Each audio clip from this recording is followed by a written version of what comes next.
Top 10 lesbian closet cases of music history that will shock you. Behind the fame, fortune, and flashing lights of music history lies a shocking truth the world tried to silence. Some of the most celebrated women in blues, jazz, and rock lived double lives, forced to hide their love for other women while giving us timeless songs. Their stories are raw, rebellious, and often heartbreaking. What happens when the music you adore carries a secret society refused to accept?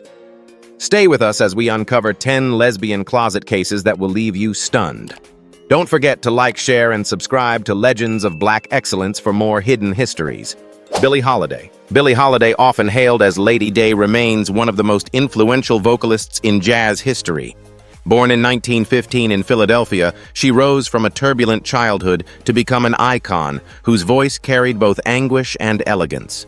With more than 2 decades on stage and a catalog of recordings that revolutionized jazz, she left behind songs that still haunt listeners today.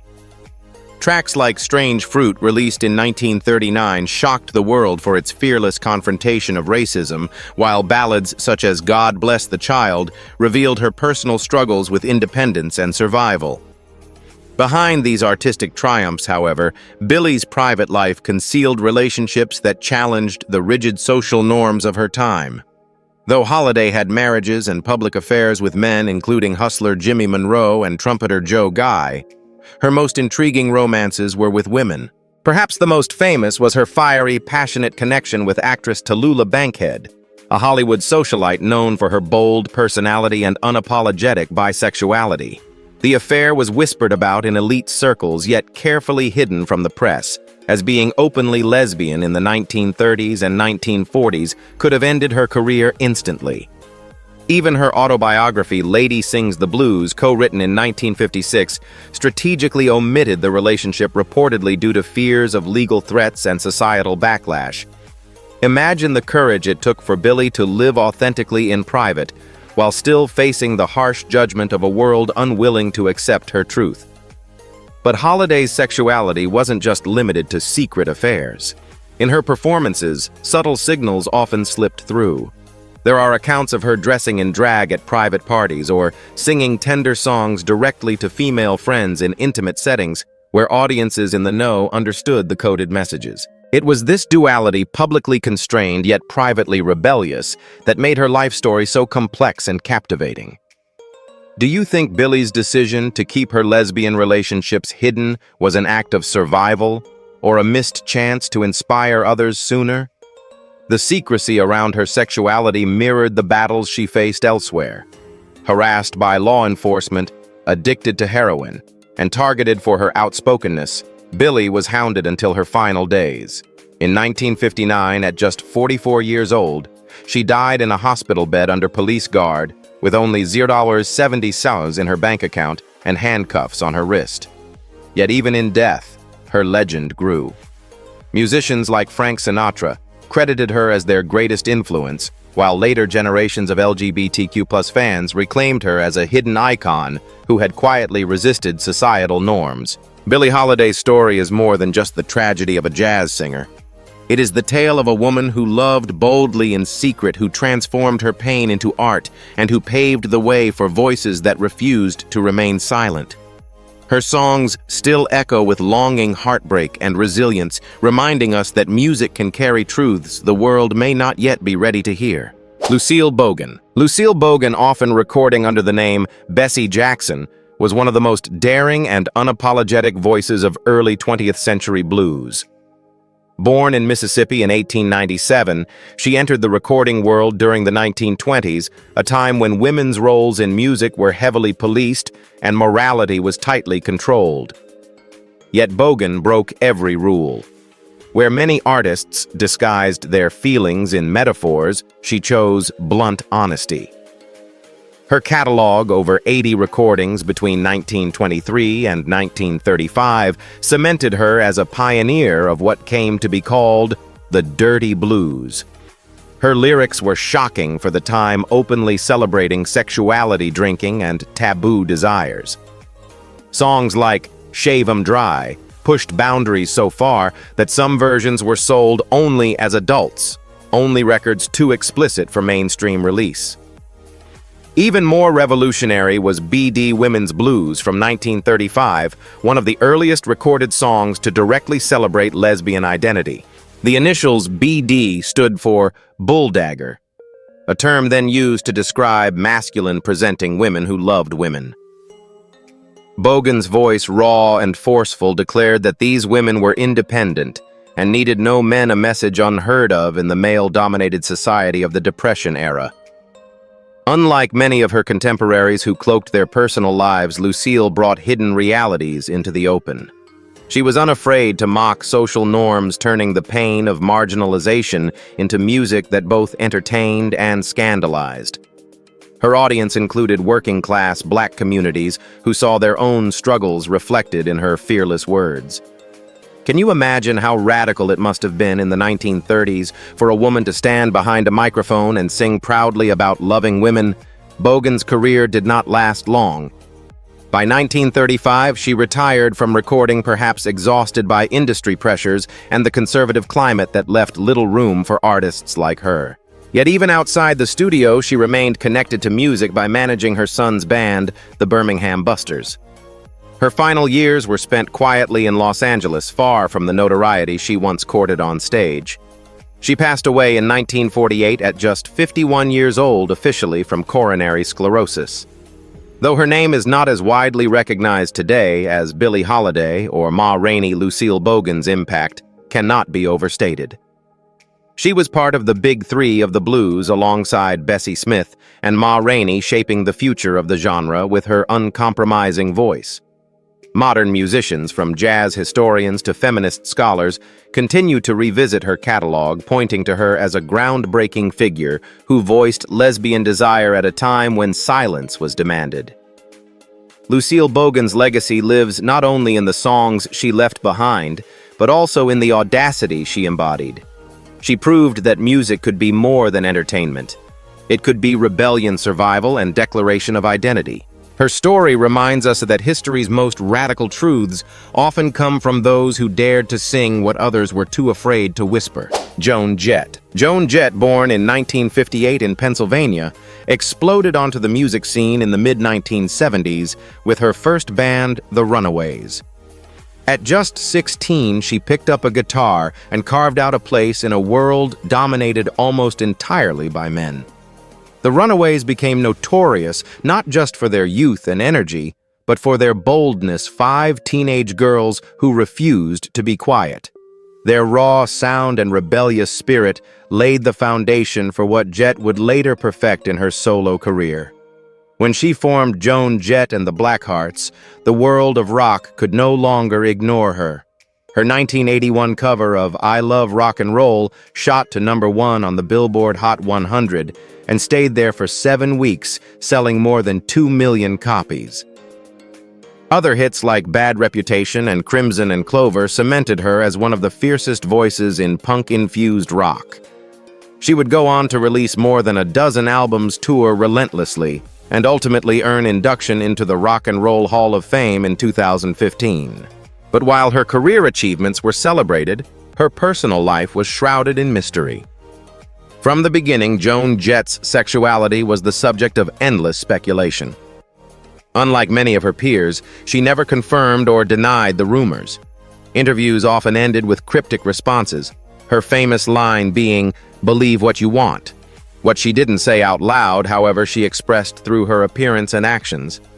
Jett frequently wore jewelry with female symbols and had tattoos suggesting pride in women's love.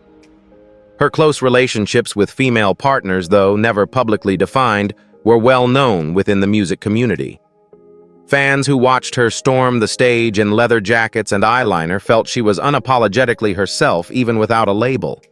Her refusal to come out in a traditional sense sparked debate within the LGBTQ+ community. Some criticized her silence while others praised it as a radical act of autonomy. She was determined to let her music speak louder than her private life. This leads to a provocative question. Do you think Joan Jett's decision to remain ambiguous about her sexuality made her less of a role model or even more powerful as a symbol of rebellion? Beyond her sexuality, Jett's career reflects her fight against the music industry itself.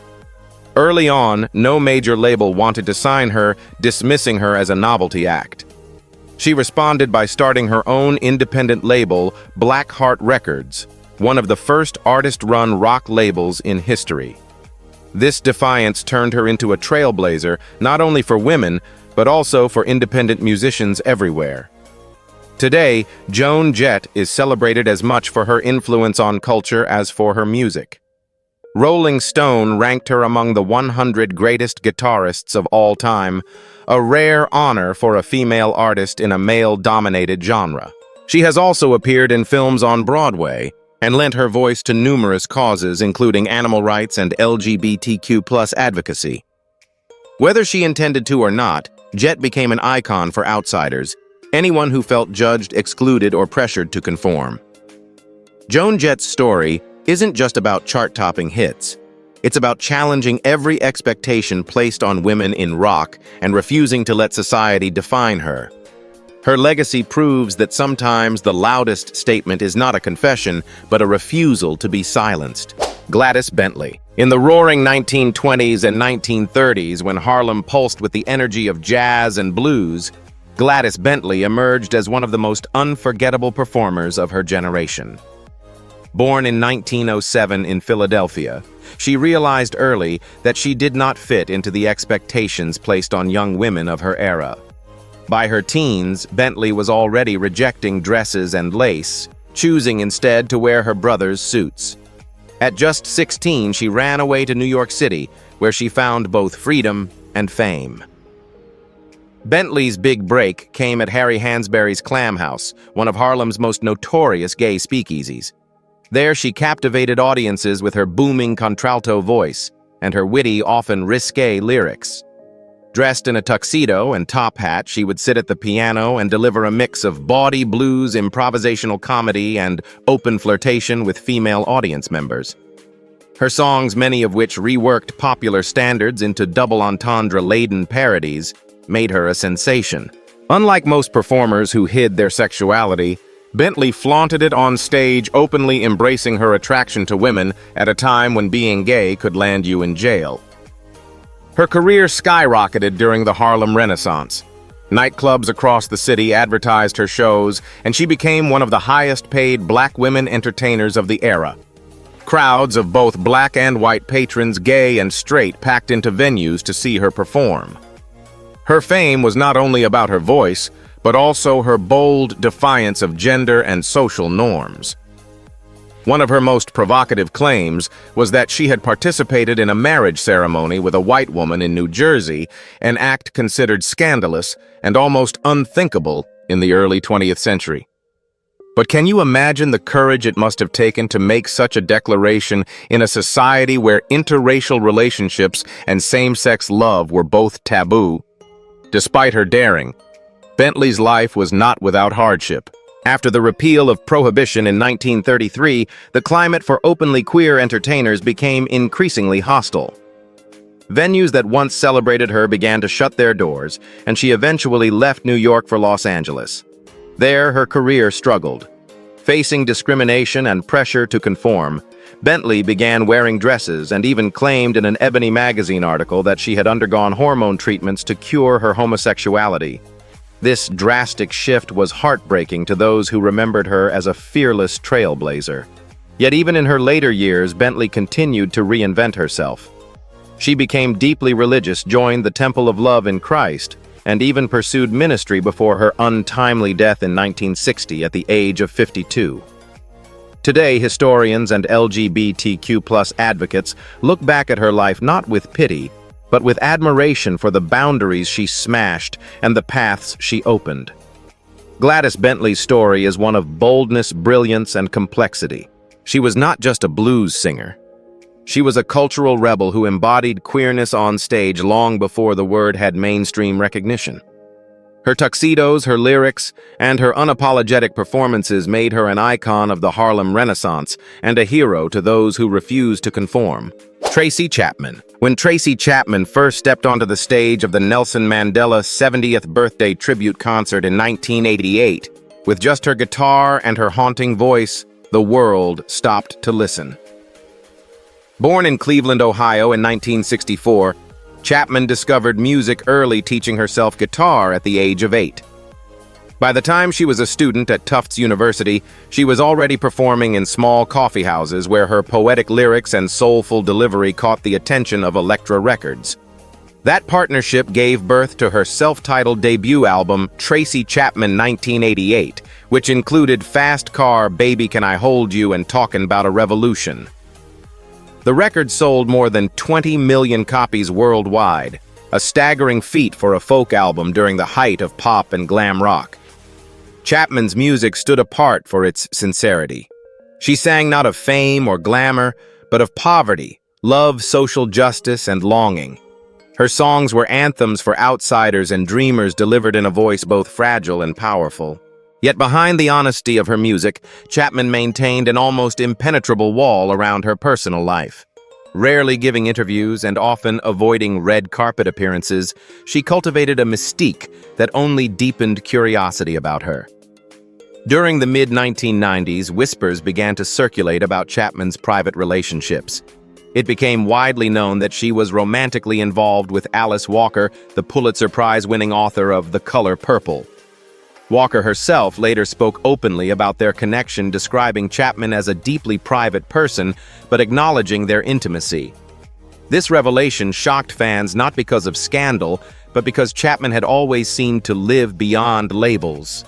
For her, love was love whether with men or women, and her silence on the matter left room for listeners to interpret her songs in their own lives. Do you think Chapman's choice to keep her sexuality undefined made her music more universal, or did it hide an essential part of her story?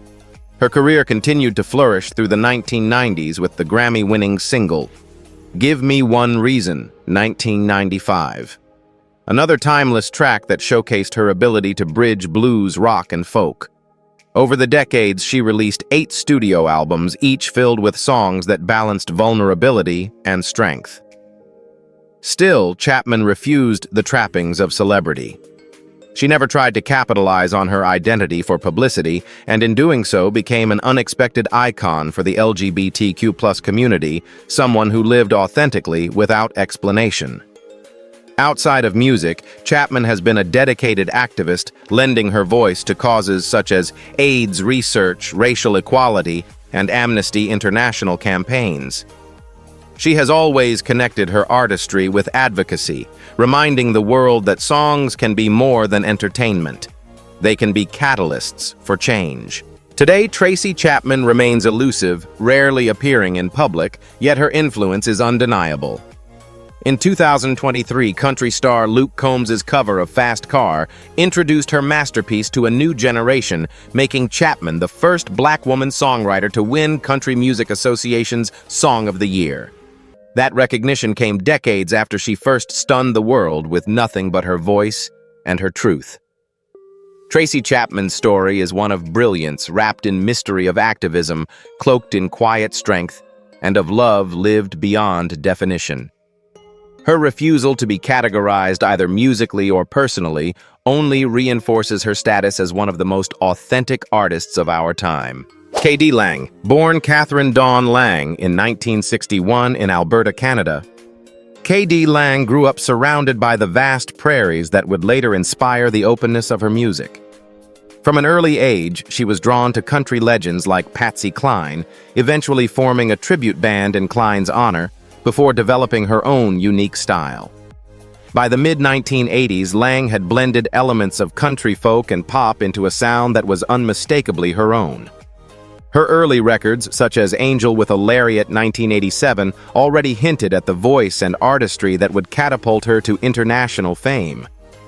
Lang's breakthrough came with Absolute Torch and Twang in 1989, which earned her a Grammy for Best Female Country Vocal Performance.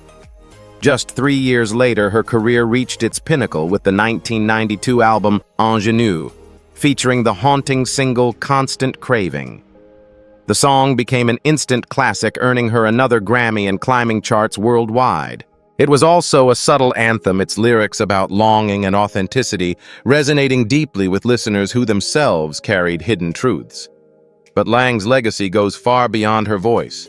In 1992, the very same year she released Ingenue, she came out as a lesbian in an interview with The Advocate, making her one of the first internationally famous female musicians to do so publicly. At a time when the entertainment industry was far less accepting, the announcement was risky, particularly for a country artist with a large conservative fan base. Yet Lang never wavered.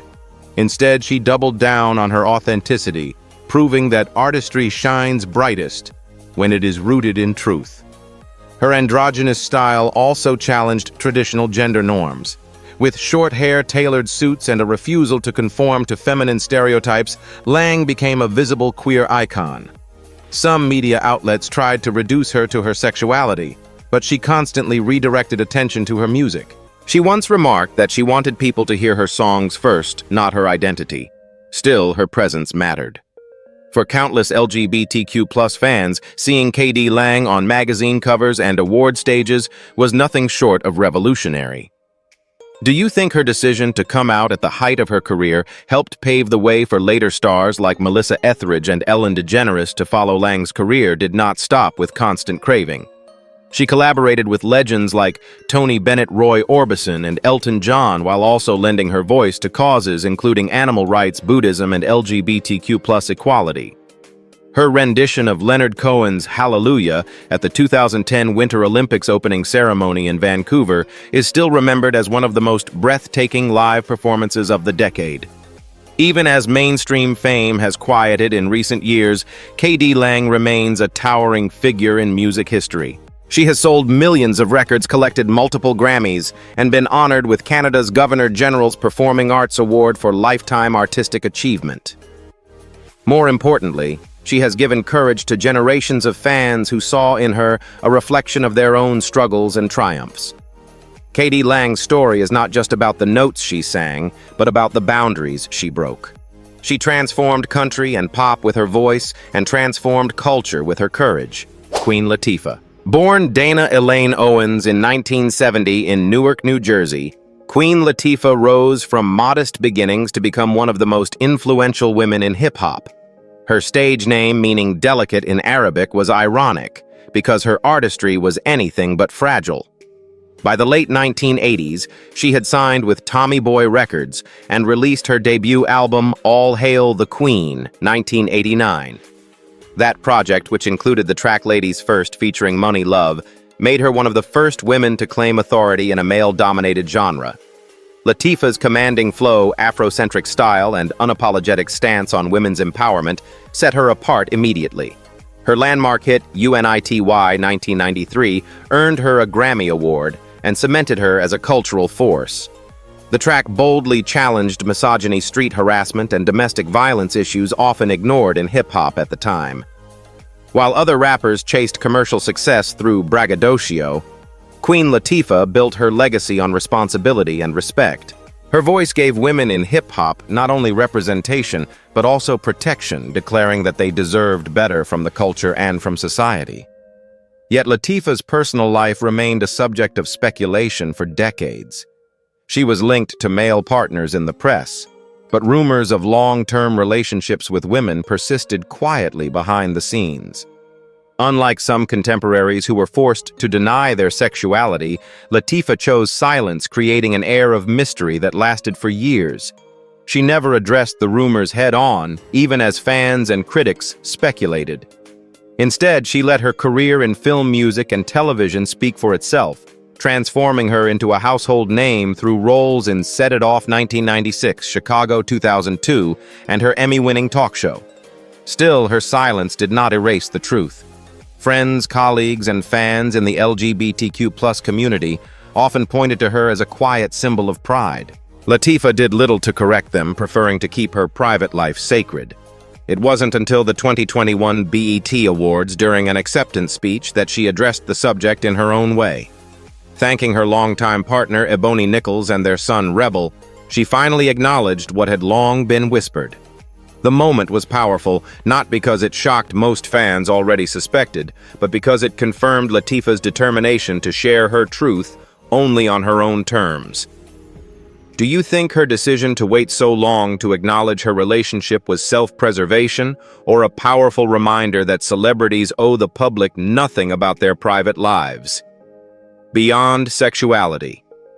Queen Latifah's influence cannot be overstated. She has sold over 2 million albums in the US, won a Golden Globe, a SAG Award, and an Emmy, and earned a star on the Hollywood Walk of Fame. She is also a successful entrepreneur, having founded Flavor Unit Entertainment, a production company that gave opportunities to rising talent across film and television. Her philanthropy extends to education, healthcare, and racial justice initiatives, showing that her commitment to community is as strong as her artistry. Today, Queen Latifah is more than a rapper or actress. She is a cultural architect. She shattered barriers in hip-hop, redefined what a woman could be in entertainment, and eventually embraced her place as an LGBTQ+ icon. Her journey proves that power isn't only about volume, it's about timing, intention, and authenticity. Ma Rainey, long before mainstream America was ready to face conversations about sexuality. Ma Rainey, born Gertrude Pridgett in 1886 in Georgia, was already singing her truth on stage. Known affectionately as the Mother of the Blues, Rainey was among the very first professional female blues singers in the United States, helping to shape the genre from its earliest days. With her booming contralto voice and dramatic stage presence, she earned a reputation for electrifying performances that captivated audiences across the South and later nationwide. Her career began as a teenager in traveling minstrel and vaudeville shows, but it was in 1904, when she married fellow entertainer William Pa Rainey, that she took the name that would make her famous. Together, the Raineys toured extensively, but Ma quickly rose above her husband in fame, becoming the main attraction. By the 1920s, she had signed with Paramount Records, where she recorded more than 100 songs in just 6 years, including classics like C.C. Rider Blues and Ma Rainey's Black Bottom. These records not only showcased her raw vocal power, but also established her as one of the cornerstones of American music. But behind the glittering costumes and stage lights, Ma Rainey defied the rigid social expectations of her era. While legally married to a man, she openly pursued romantic relationships with women. Her boldness was reflected in her music, most famously in the 1928 track Prove It On Me Blues, in which she sang candidly about her attraction to women. They said, "I do it, ain't nobody caught me. Sure got to prove it on me." At a time when homosexuality was criminalized and hidden, Rainey's words were a fearless declaration. This raises the question, was Ma Rainey simply daring for her own satisfaction, or was she consciously giving a voice to countless women who couldn't speak aloud about their desires? Her personal life also drew controversy. In 1925, police raided one of her private parties and allegedly found several women in intimate situations. Instead of being destroyed by the scandal, Rainey was bailed out by her close friend and rumored lover, blues icon Bessie Smith. The incident only added to her mystique, reinforcing her reputation as someone who lived on her own terms. Ma Rainey's influence extended far beyond her own career. She mentored younger artists, most notably Bessie Smith, who would go on to become the Empress of the Blues. Her openness about sexuality and her refusal to bow to societal norms made her an early queer icon, even if the term didn't exist in her lifetime. She retired from performing in the mid-1930s, settling back in Georgia, where she ran several theaters until her death in 1939 at the age of 53. Though she left the spotlight early, her impact reverberated through the generations. In 1983, she was posthumously inducted into the Blues Foundation's Hall of Fame, and in 2021, her life inspired the acclaimed Netflix film Ma Rainey's Black Bottom, starring Viola Davis. Ma Rainey's story is not just about music, it is about defiance. She proved that identity could be celebrated through song even when society demanded silence. Her legacy as both the mother of the blues and a fearless woman who loved without apology ensures she will never be forgotten. Melissa Etheridge. Melissa Etheridge was born in 1961 in Leavenworth, Kansas, a small town where conversations about sexuality were practically non-existent. By the time she was a teenager, she already knew she was different. She taught herself guitar, began writing songs, and dreamed of breaking into an industry where women, let alone lesbians, had little space to exist openly. In 1988, her self-titled debut album announced her arrival with raw energy and lyrics full of longing. Tracks like Bring Me Some Water and Like the Way I Do showcased her raspy, soulful voice and her talent for storytelling. Within a few years, she had become one of the most powerful female rock artists of the 1990s. Her career-defining moment came in 1993 with the release of Yes I Am, an album that sold over 6 million copies worldwide and produced her signature hits Come to My Window and I'm the Only One. But what truly set this album apart was not just the music, it was the message. That same year, Etheridge publicly came out as a lesbian at Bill Clinton's inaugural celebration. At a time when being openly gay in the music industry could derail a career, her bravery was groundbreaking. She stood on that stage and declared herself, proudly proving that her identity was not a weakness, but a source of strength. Her honesty made her music even more powerful. Songs that once seemed gender-neutral suddenly became anthems of queer love and survival.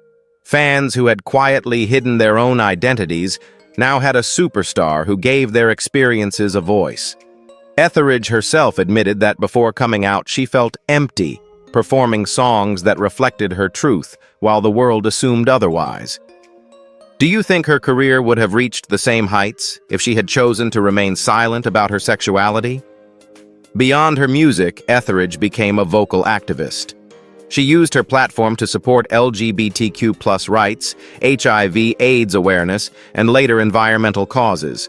In 2005, when she was diagnosed with breast cancer, she continued to show her resilience, even performing bald at the Grammy Awards, earning a standing ovation. Her openness about her health struggles only deepened the bond with her fans, many of whom saw her as a symbol of survival and authenticity. She has released more than a dozen albums, won 2 Grammy Awards, and even received an Academy Award in 2007 for I Need to Wake Up, the theme song for An Inconvenient Truth. Her career spans more than 3 decades, and she remains a touring powerhouse whose concerts often feel like community gatherings as much as musical events. Melissa Etheridge's journey is more than just the story of a rock star. It is the story of courage, truth, and visibility. She came of age in a time when silence was the safe option, yet she chose to risk everything by stepping into the light. In doing so, she not only secured her place in rock history, but also opened the door for countless LGBTQ+ artists who followed. Her voice continues to echo as a reminder that sometimes the most radical act is simply to be yourself. Dusty Springfield, born Mary Isabel Catherine Bernadette O'Brien in 1939 in London. Dusty Springfield would grow up to become one of the most iconic voices of the 20th century.